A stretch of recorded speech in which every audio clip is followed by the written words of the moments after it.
32 আইছে ও কারেন্টের কথাও না এই কারেন্টের কথাও না শোনো কারেন্টের কথা শোনো। আসসালামু আলাইকুম। আরেকটি নতুন গুরুত্বপূর্ণ একটি ভিডিও নিয়ে চলে আসলাম বিদ্যুৎ নিয়ে। আসলে আমাদের বাংলাদেশে এখন এমন পরিস্থিতি, ঘরে ঘরে বিদ্যুৎ কিন্তু লাইন নাই, অর্থাৎ কারেন্ট নাই। রাত্রি সারা রাত হয়ে যায়, কারেন্ট আসে না, দিনে কারেন্ট আসে না। সারাদিন অর্থাৎ 24 ঘন্টায় 2 ঘন্টা 2.5 ঘন্টা কারেন্ট থাকে। এই গরমের যন্ত্রণা ভালো লাগে না। সেই নিয়ে কিছু আলোচনা করছে ব্যারিস্টার সুমন এমপি। উনি বলছে যে আমি যখন বিদ্যুৎ অফিসের সাথে কথা বলি, লাইনে যাদের লাইনম্যান তাদের সাথে কথা বলি, তারা আমাদের বলে যে 5 ওয়াট 10 ওয়াট 3 ওয়াট 1 ওয়াট, এমনকি ফেস নাই, অমুক সমস্যা তেমন সমস্যা। সে নিয়ে ব্যারিস্টার সুমন এমপি কিছু কথা বলছেন এই বিদ্যুৎ সম্বন্ধে। তো আসলে কারেন্ট আসলে ঘরে ঘরে থাকে না। তো ব্যারিস্টার সুমন এমপি এই কারেন্ট নিয়ে কি কথা বলছে, চলুন আমরা সেই কথাটা শুনে আসি।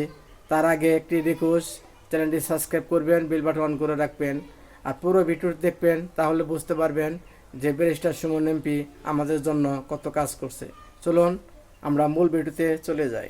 জি এমএ কয় আসসালামু আলাইকুম। আমি আওয়াজই বুঝছি এর কিছু দুর্বলতা আছে। কয় স্যার একবারে নাই স্যার, মাত্র 5 মেগাওয়াট স্যার। কয় 30 লাগে মেগাওয়াট, 10 আছে 5 নাই, বিয়োগ গেছি গা 3 এবং 33 মেগাওয়াট চিড়ে গেছি গা। কোনটা ছিড়ছে এখন? ইটা খারে কইতায় এমন ইংলিশ কয় কয় ভাই ইটা শেখ হাসিনা বর্তমান ভাই 33 চিড়ে গেছি, 32 আইছে ও কারেন্টের কথাও না এই কারেন্টের কথাও না শোনো কারেন্টের কথা শোনো। আমি আগামী সপ্তাহে যদি এইভাবে কারেন্ট যায়, আমি আগামী সপ্তাহে আমি মহাসমাবেশ দেখবো সোনারঘাট।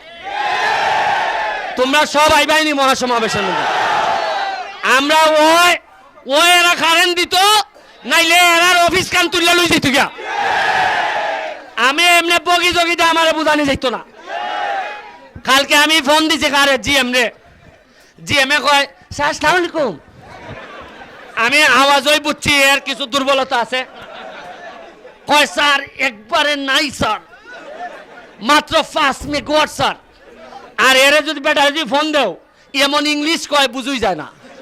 যেমন আছে এইটা আমি কেমনে বুঝবো?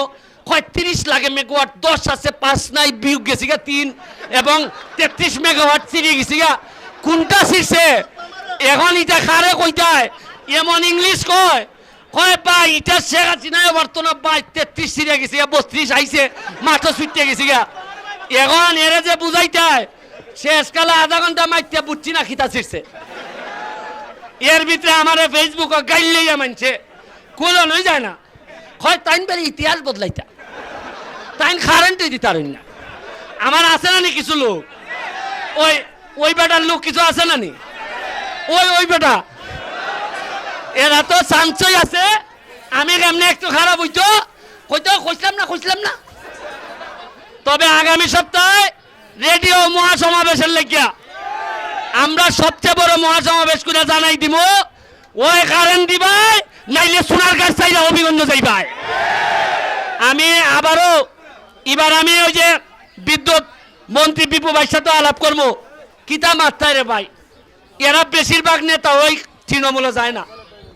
ও আধা টাইমে গেছে। আচ্ছা এই জাকির ভাই আসেন, সামনে আসেন। আমি এখন জাকির বাইরে আমাদের প্রধান অতিথির 2টা কথা। সুপ্রিয় চুনারঘাটবাসী, আপনাদের এই প্রীতি ফুটবল ম্যাচে এসে আমি বুঝতে পারলাম এই চুনারঘাটের মানুষ ব্যারিস্টার সৈয়দ সাইদুল হক সুমনকে কতটুকু ভালোবাসে। আমিও ফুটবল প্রেমী। আমার মাঠে ব্যারিস্টার সুমন 2বার খেলতে গিয়েছিল।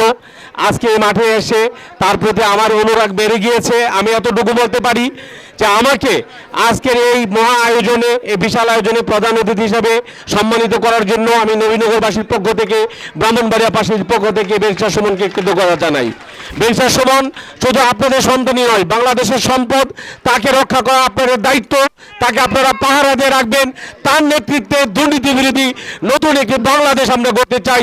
এই হোক প্রত্যয়, এই প্রত্যাশা। ধন্যবাদ। জয় বাংলা, জয় বঙ্গবন্ধু। আরো না ওই বিয়া করার লাগি আমি 20 লাখ টাকা বিরাট বরাদ্দ করতেছি। কয় লাখ? 20 লাখ অ্যাকাউন্টে থাকবো। প্রকৃত যারা অভাব এরাই ভাই আর না কিতা কইবা ভাগিতে লুই তো বেশি আসছে কিছু টাকা। এখন থেকে যারা অভাবী বিয়া করতে চায় সব রেডি, ব্যারিস্টারের সাথে যোগাযোগ করবে, ঠিক আছে? এখন জি ধন্যবাদ সবাইকে। সোনারগড়বাসীকে আজকে আমরা খেলায় হেরে গেছি, দুঃখ নাই, কারণ ব্যারিস্টার সুমনের সাথে এসে মাঠে খেলেছি, এটাই কসবার জন্য অনেক বড় পাওয়া। এবং আমরা চাই প্রতিবারবার যেন আমরা সোনারগড়ে খেলতে পারি। এবং আমাদের যিনি মেহমান ছিলেন, যিনি কসবা যাওয়ার কথা ছিল, সুমন ভাইকে আমরা আগামীতে কসবা নিয়ে দেখিয়ে দিতে চাই যে সুমন ভাইয়ের জনপ্রিয়তা আমাদের কসবা এবং ব্রাহ্মণবাড়িয়া কতটুকু আছে। এবং সর্বশেষ যেটা বলতে চাই যে সুমন ভাই যেভাবে ফুটবলকে সারা বিশ্বে বাংলাদেশকে অন্যভাবে পরিচয় করে দিয়েছে, আমরা ওনার পাশে সবসময় সেনাপতির মতো ইনশাল্লাহ থাকবো এবং লেগে আছি ইনশাআল্লাহ। এবং আজকে যারা কসবা থেকে আসছি, কসবা ব্রাহ্মণবাড়িয়া যারা খেলা দেখেছে তাদের সবাইকে আমার অন্তর্গত ধন্যবাদ জানাচ্ছি, যারা আজকে আমরা গাড়ি নিয়ে আসছি। ধন্যবাদ সুমন ভাই আপনাকে। 2200 টাকার মালিক ভাই আরো 5000 দিছে। আগামী 10 তারিখ থেকে টুর্নামেন্ট শুরু হইব, তোমরা খবর রাখবাই। ভালো ভালো জেলা আইব, খেললে মজা ভাই ভাই, দেখতে মজা ভাই ভাই। তবে খেরে কইতাছে আগের থেকে টুর্নামেন্ট হইব। একটা এলাকার যখন খেলা হয় তখন এই এলাকার অর্থনীতি মিনিমাম একদিনে 50 লাখ টাকার অর্থনীতি হয়। তোমরা কইবা কেমনে? খেলা হইলে পরে অবিগঞ্জ সিলেট বা অনবাইতে মানুষ আইতে আমরা সিএনজি ভাড়া দিয়ে না, একটা গেল সিএনজির পকেটও, ড্রাইভারের পকেটও। আইয়া বেটা উঠেলেও খায় কোনানো সোনার বাংলা। তে সোনার বাংলা বিক্রি হয়নি? বাদামলা একদিনে 1200 বিচ চালায় হয়নি? আমরাওলা বেছেনি উনকা যে বাইক যাইবার সময় বাজারও দেখবা একলা সিঙ্গারও নাই, সব বাজারে যাইয়া কবে সিঙ্গারা দে, শেষনি সিঙ্গারা। দুপুরবেলা বাদ খেলা দেখতে বাদ খাইব খোলায়, হোটেল বুক। এরপরে আরো কত জাতের অ্যাক্টিভিটি হইব চিন্তা করতে তাই না। এখানের মধ্যে খেলা দেখতে আইয়া যাইবার সময় কইব ভালের দোকান থেকে একটা শাড়ি কিনা নেই বললো কি। এরপরে আগলা কইব বাবার লাগে একটা লঙ্গি কিনা নিতাম বেটা বাহুবল। তো এইটা যেটা টেকা যাইতো আছিল বাহুবল, এটা আইব সোনারঘাট, আইব নি? ওই দুবাইয়ে ঘরে কিটা সব বিদেশ থেকে বিভিন্ন দেশ থেকে টেকাওয়ালারে 2টা লই জায়গা লইয়া কয় আমরা দুবাই আইও তোমরা মেহমানের মতো রাখবো। আর আইবার সময় ভাই সাহেব 2 টাকা টাকা লই আইবাই। ওই জানি টেকা গেছি নি, আমিও এমন ভাবে ভাগ্যের আধার দিতেছি টেকা সব সোনার মাধব পুরাই নিব। তোমরা আরে জানো না রে কিভাবে টেকা আনার লাগে, আমার সে বালা তোমরা জানো না রে। তোমরা এখনো বুঝতে উঠতে পারছো না রে, অত বড় বিমানটারে বালাই দিছি রে। কতকার মোটা বিমান, অনেক বড়। এটা যায় আকাশি দেয়া কেমনে বললো জাদু টুনা হয়ে আনছি। এইভাবে বিমান যেহেতু আনছি তে হেলিকপ্টার আনতে পারতাম না, টেকা আনতে পারতাম না। খালি দোয়া করে আমার যাতে না মার হইন। ইডেন যে ঘুরতেছেন আমি তার ভাই, আমার মাইলে লাভ নাই রে ভাই। মারলে বাংলাদেশটা ক্ষতি যাবি গা। তুই কটা দিন পরে আমার এমন আমি যাইবি গা। কটা দিন পরে আমার এই পর্যায়ে ফিনিশিং বক্তব্য মালিক ভাই 2 কথা হইন। Thank you. আসসালামু আলাইকুম। আমি প্রথমে ধন্যবাদ জানাই কসবা ভাই মেহমানদেরকে, আপনারা এখানে আমাদেরকে খেলা দেখিয়ে আমাদের সোনারঘাটবাসীকে খেলা উপভোগ করাইছেন।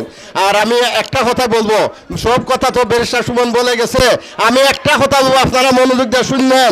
যদি আমাদের ব্যারিস্টার সুমনের উপর ফুলের আঘাত লাগে, আমরা যাকে সম্ভব তার বাড়িঘর পুড়ে দেবো, আপনারা সবাই দেবো। এটাই আমার কথা। সবাইকে ধন্যবাদ। এবারে আমাদের চ্যাম্পিয়ন ট্রফিটি রয়েছে। চ্যাম্পিয়ন ট্রফি সবচেয়ে বড় ট্রফি রয়েছে আজকে। আমরা দেখতে পাচ্ছি ব্যারিস্টার সুমন কসবা থেকে আগত শাহ আলমকে নিজের চ্যাম্পিয়ন ট্রফিটি ডোনেশন করে দিলেন। এই মাত্র আমরা দেখলাম। শোনো, আমরা সোনারঘাট কিন্তু কোনোদিন অতিথির আইন না, আমরা চ্যাম্পিয়ন হইবার সুযোগ নাই। আমরা বড় ট্রফিটা আমরা এরারে কসবা অতিথি যেহেতু আমরা এরারে দেবো, ঠিক আছে নি? সুমন এবারে runners up trophy barrister Zakir সাহেব রানার্স আপ ট্রফি ব্যারিস্টার সুমনের হাতে তুলে দিচ্ছেন। Runners up trophy runners up এটা barrister Suman academy barrister Zakir সাহেব ব্যারিস্টার সুমনের হাতে তুলে দিলেন। এবারে জাপানি মালিক আরেকটি সৌজন্য চ্যাম্পিয়ন ট্রফি বেস্টার সুমন কসবার টিম লিডারের হাতে তুলে দিলেন। আবার আবার জাপান তুমি তো তুলে দিবে best Suman academy Japan Suman রে দিবে চ্যাম্পিয়ন ট্রফি 4টি ট্রফি বেস্ট জাপানি মালিক আব্দুল মালিক ডোনেশন করেছেন। এবারে যদিও চ্যাম্পিয়ন বেস্টার সুমন একাডেমি বেস্টার সুমন কিন্তু চ্যাম্পিয়ন ট্রফিটি কসবার টিম লিডার হাতে তুলে দিলেন। আবারও রানার্স আপ ট্রফি বেস্টার সুমন গ্রহণ করবেন। রানার্স আপ সবাই একটা হাততালি দেন। জাপানি মালিক তুলে দিলেন বেস্টার সুমনের হাতে। সবাইকে ধন্যবাদ। সবাই সুস্থ থাকুন, ভালো থাকুন। আবারও দেখা হবে বিগ ম্যাচে। সবাই ভালো থাকুন, সুস্থ থাকুন। আল্লাহ হাফেজ। সুমন দিকে যাবো।